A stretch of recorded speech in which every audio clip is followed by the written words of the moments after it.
was a grand vision for a piece of Effingham County wilderness. It had solar trees, it had canals where you could kayak from building to building. I think we could probably build an office building cheaper on our property for New York scene than go rent it in Manhattan itself. A plan that sounded too good to be true, and it was. My $1,000 investment was worth about $8. Legal, ethical, those are really two sort of separate questions. And who's holding the bag? You know, it's a lot of money being spent for a piece of woods that's just a piece of woods. Was it a failed business plan, or was this the plan all along? Tonight, WTOC is going behind the scenes of Moon River Studios in Effingham County on this edition of WTOC Prime. Just beyond the busy highway of I-16 in Effingham County are 1,500 acres owned by the Industrial Development Authority.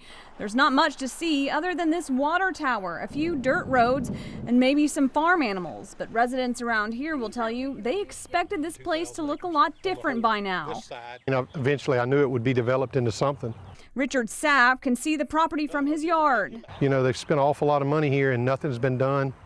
He's talking about the $200,000 of taxpayer money that the Effingham County Industrial Development Authority put towards a private-public partnership, building the largest studioplex of its kind in North America. And I do think that the business plan and the approach that they were taking was still a very legitimate one that was needed in the market. In 2013, Mediant Studios, an international company, announced they were building a state-of-the-art campus that would include sound stages, production lots, and post-production facilities. CEO Manu Kumaran founded Mediant back in 2002, making movies in India, Europe, and Canada. I've always raised money through my own sources. In a Skype interview from London, Manu told us how he built his business from the ground up. And by 2013, he decided to expand to the U.S., trekking new territory with something that had never been done before. I think the film industry needs correction. His goal was to design a studio that would help the movie industry become more cost-effective. So things have to change. And people like Spielberg and Lucas are saying that films cost too much money.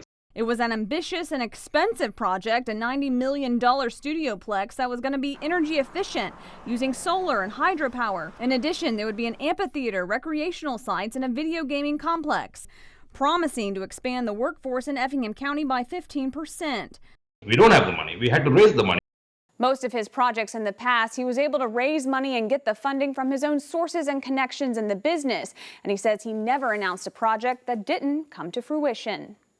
But the business model for this project changed when he says he met Jake Shapiro, a former penny stock trader from New York who was willing to help him raise money. Anybody says he can raise money for you, we'll take them seriously.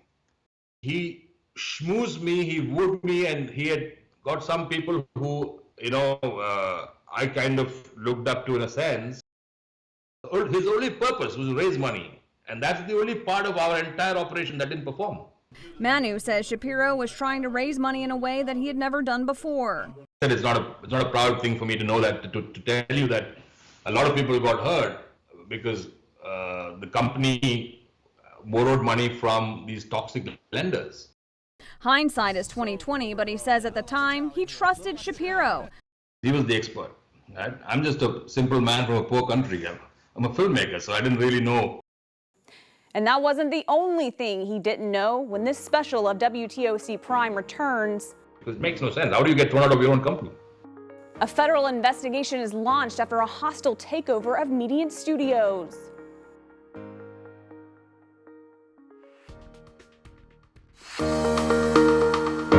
By the summer of 2014, what had seemed like a dream come true for Effingham County was quickly turning into a nightmare. Promises to build a multi-million-dollar movie studios was crumbling before a foundation was even laid.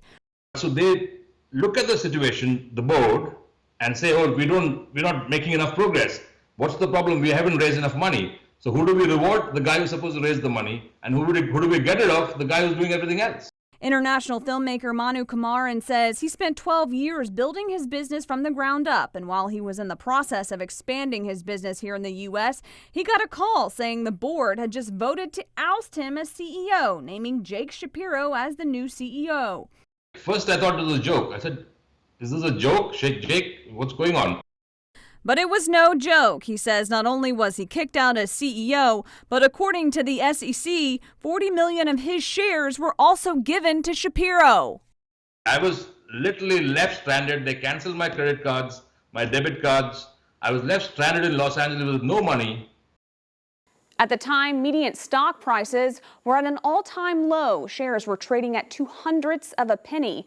Manu says prices had never been this low until Shapiro started working for him, convincing him to change his business model of raising money.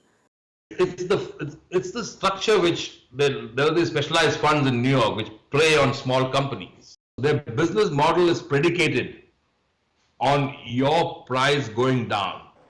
And on top of that, he says they were also selling more shares than they really had. I asked Jake, how is this possible that we're trading more shares than that exist in the market? How is it possible? And he would give some wishy-washy answers. And finally, I cornered him and his lawyer, and they said, look, it may be illegal, there's no way to prove it, and it's not up to us, it's up to the SEC, and the SEC don't look at these companies at this level. But the SEC did get involved. Just days after Manu was pushed out, the U.S. Securities and Exchange Commission shut down trading on Mediant for 10 days because of, quote, questions raised about the accuracy and adequacy of publicly disseminated information. And according to sources close to WTOC, Mediant is currently under investigation by the IRS and SEC. Manu filed a lawsuit against Shapiro and the board because he says he lost nearly $15 million that he invested in the company that he founded. But he never pursued the lawsuit because he says the legal bills were mounting. I'd invested cash, my own money and from friends, totaling about $700,000. And then in March, see, look at how carefully this guy's planned everything. In March, he comes to me and says, look, our share price is taking a beating, which is the obvious result of all the toxic debt that he had accumulated. You need to do something to prove to the market that you're serious and you believe in this company. And so if I hadn't done that, this whole takeover wouldn't have happened, because then I would have this outstanding loan which they owed me, and there would be no incentive to do it. And while he lost everything, he believes this may have been the plan from the very beginning. So, but we had built a company which had real shareholders with real trading volume. And I think he wanted to grab that. He says when he first met Shapiro, Shapiro was attempting to do the exact same thing to another CEO, trying to overthrow the founder of Seven Arts Entertainment, Peter Hoffman. At the time, Jake got back in touch with me saying that he was not happy with the way Peter was running the company and he wanted to fire Peter from Seven Arts, and he had spoken to some of the board members and they were all in agreement, and he asked me if I would be interested in coming on board to run Seven Arts for the board. And I was non-committal. I was quite curious to see what was happening because Peter was Seven Arts. He says Shapiro was unsuccessful, but it didn't matter because Seven Arts later flopped when Hoffman was convicted in 2015 for tax fraud. Officials say he was scheming to mislead Louisiana officials about how many film tax credits he was entitled to. And so Shapiro went to work for Manu, ignoring what he says were possible signs were foreshadowing. Looking back, I'm stupid. There's no reason to assume that Leopard's going to change its spots. Coming up, a new CEO and a new company name. But was it all part of a very old plan? But Jake has a pattern of doing this. He's done it before, and this is what he does. And did Effingham County officials have any idea? Do you think that there was anything illegal going on? I'm not going to comment on that.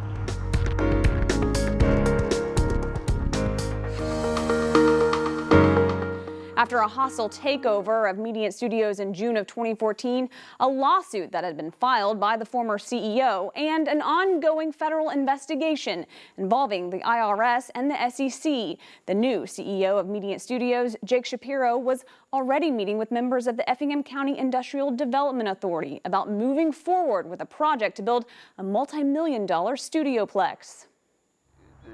When the coup occurred, we realized, not necessarily suspicion, but we realized that the project was going to change. And so we went back and we had to vet the project again, and we talked with Mr. Shapiro. Shortly after the takeover, the name of the company was changed from Mediant to Moon River Studios because Manu still owned the rights to the Mediant name. WTOC sat down with Shapiro last year about his new plans as CEO.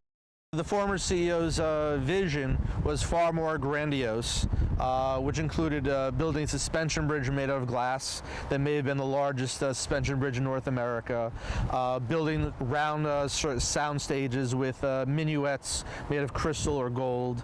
Our vision is very tight, very concise, very organic. You build a business the old-fashioned way. You do it one step at a time. But Shapiro, who had taken over this filmmaking company, had very little experience in the film industry. In fact, he began his career on Wall Street. I started off on Wall Street, started off at $8 an hour in the back office. By the end of the summer, became the youngest assistant trader in the firm and became the youngest principal and executive vice president of the firm. I was there at a very interesting time in history. For those who've seen Wolf of Wall Street, yep. I was there right when .com was exploding. I remember when Jordan Belfort landed his helicopter on our building. Our company took his company public. His company took our company public. Even joking about some of the inaccuracies of the blockbuster film. And then there's a big target, and they get launched at the target. They stick. Yeah. So we never tossed the midget against the Velcro wall. We did it for distance. And while his former penny stock trader had high hopes for Moon River Studios, the company never made it off the ground under Shapiro's leadership. In March, Moon River terminated their lease agreement they had with Effingham County, officially ending their private-public partnership to transform 1,500 acres into a mini Hollywood. You know, we continued to act in good faith and work with the company as it progressed and tried to come to terms with them on something that would be qualified that they could maneuver around, and in the end it just hasn't panned out thus far. According to financial filings with the SEC, in 2014, Moon River didn't make a dime but lost more than $1 million. And in 2015, they lost $6 million and only made $18,000. And Effingham County officials say they lost about $200,000 in tax dollars alone. There was a brokerage commission, then there were some attorney's fees and some other miscellaneous towards groundbreaking, those type things. But there wasn't much to show for it other than this well that was built. What did they spend $6 million on? Yeah, they have no employees. They pay themselves a lot of money now. But what have they done? They lost $6 million last year, and they produced $18,000. We have other companies in the county and in this region that probably lost $6 million last year as well. Like I said, we don't vet them on their day-to-day operations. And we aren't the only ones asking that question when this special edition of WTOC Prime returns. Certainly a lot of money has been invested and a lot of money has been paid in. What exactly happened to it, I don't know.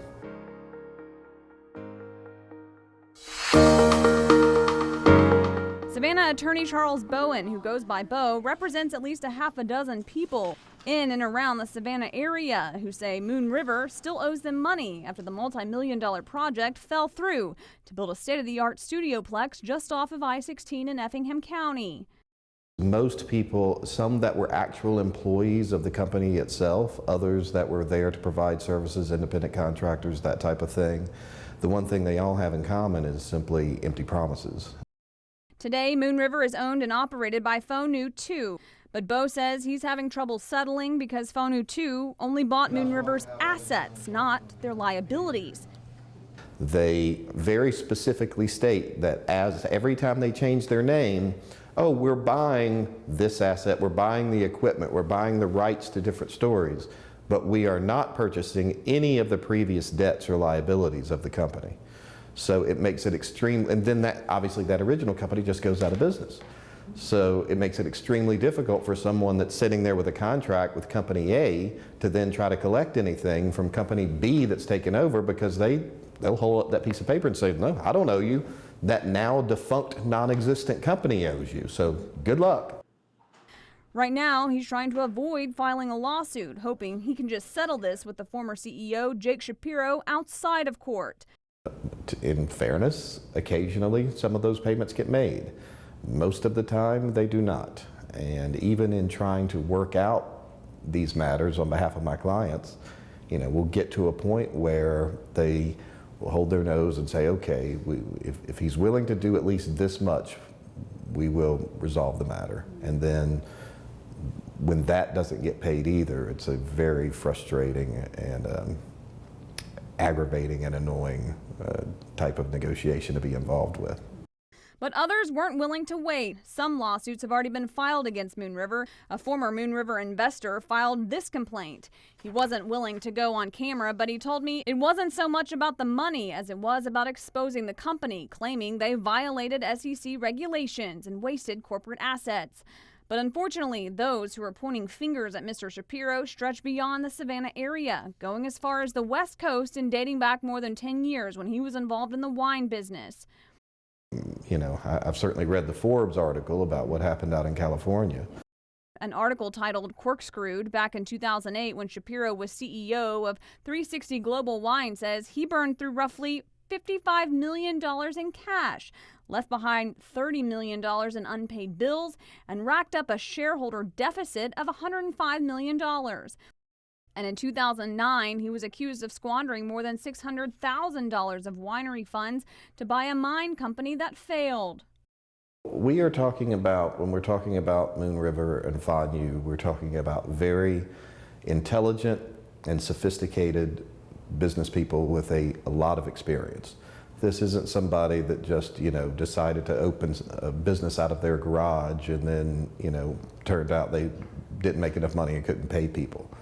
The way this has been structured with all the different layers and all the different transfers, this was done by by a group of people with a lot of intelligence, a lot of knowledge, and if you set out to make things difficult, typically you can.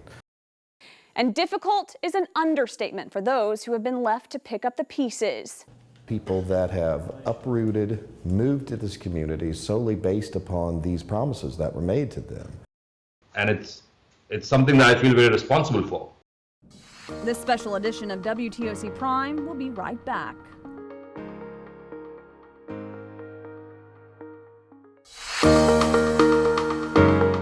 It's now been 3 years since the announcement was made to transform 1,500 acres in Effingham County into the nation's largest studioplex. While the plans failed, it's a story that may keep folks talking around these woods for quite some time. Maybe it was just a dream come true and they thought they could make it happen. Effingham County residents like Sapp are wondering why the IDA didn't do more research about who all was involved with this project. We required some confidential disclosures of their financials, where their funding was coming from, those types of things. Was there any concern there at that point? No more so than some of the other startup operations that we've worked with. Did you know anything about Jake? The day I met Jake was the first time I met Jake. I knew nothing about Jake. From the looks of it, not much has changed around here, but the storm left a huge wake that may take folks years to recover from. County officials say they've recovered $130,000 of that $200,000 they lost. But they don't expect to see the rest of that money, and they don't plan to file a lawsuit. But others can't afford to give up. It's personally devastating to them when they don't get paid or these promises aren't kept. They're having to just pick up the pieces and start over like anybody else would. Because a lot of people lost a lot of money, and it's something that I feel very responsible for, because eventually they believed in me. They didn't know Shapiro. My biggest regret is not what it's done to me and how difficult it's been for me to come back. It's more for a lot of people. There's this elderly gentleman who came and talked to me after the groundbreaking in Effingham, and he said he's putting his money into our company. He's buying our shares for his daughter. He's pulling money out of his retirement fund. So people like that haunt me. I think of the people who really believed in me, in what we were trying to do, and the general investing public. As for Manu, he spent 3 years trying to salvage what was left of his business in Europe. He never came back after the takeover. And I really miss living in Savannah, it's the truth. Right? So I kind of got into a groove, and And I thought I was going to retire there. As for Jake Shapiro, he's still around. He declined going on camera for an interview, but says he's chairman of the board of Phonu 2 and says they've just wrapped up filming the movie Mara in the Savannah area. And with or without this state-of-the-art studioplex, the movie business is stronger than ever. What's happening with Moon River is very much the exception, not the rule. And for the most part, 99.9% of the people that I have dealt with in this industry are very honorable, people of their word, and very hardworking and legitimate. So while this community didn't get the studios they were promised, perhaps they got the storyline for Savannah's next movie instead.